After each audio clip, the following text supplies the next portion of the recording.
2.5 miliard. Po vjen edhe si rezultati i rritjes së turizmit, që e kemi filluar me 2 milion e ca turist, ku për turist na numëroshin dhe mu me kujtimin kur dilshim jashtë shtetit. Sa herë kthehesh kujtimi nga ato vizitat bilaterale me komunat e Italisë, e numëroshin për turist, u kthye turisti kujtim Qefalia, bashkë me gjithë tjerët, kuptohet. Ne nuk numërojmë pasaportat shqiptare që hynë në Shqipëri. Ne numërojmë vetëm pasaportat e UE. Dhe vjetë kemi numëruar 12 milion. Tani, të gjitha këto janë fakte.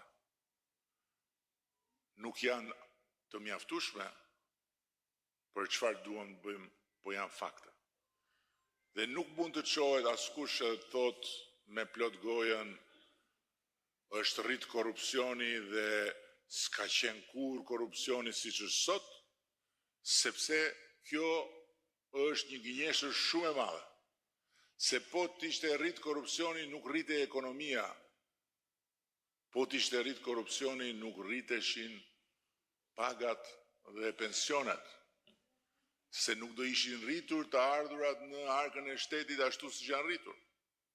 Po t'ishte rrit korrupsioni, nuk do rritej numri i përfituesve nga garat publike, të fondeve publike, e të tjera të tjera.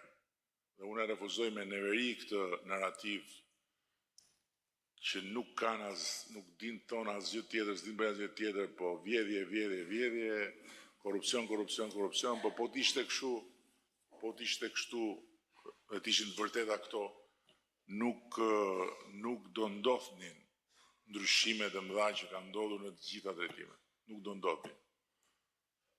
Patjetër që ne kemi akoma plot për të bërë dhe prandaj jemi këtu.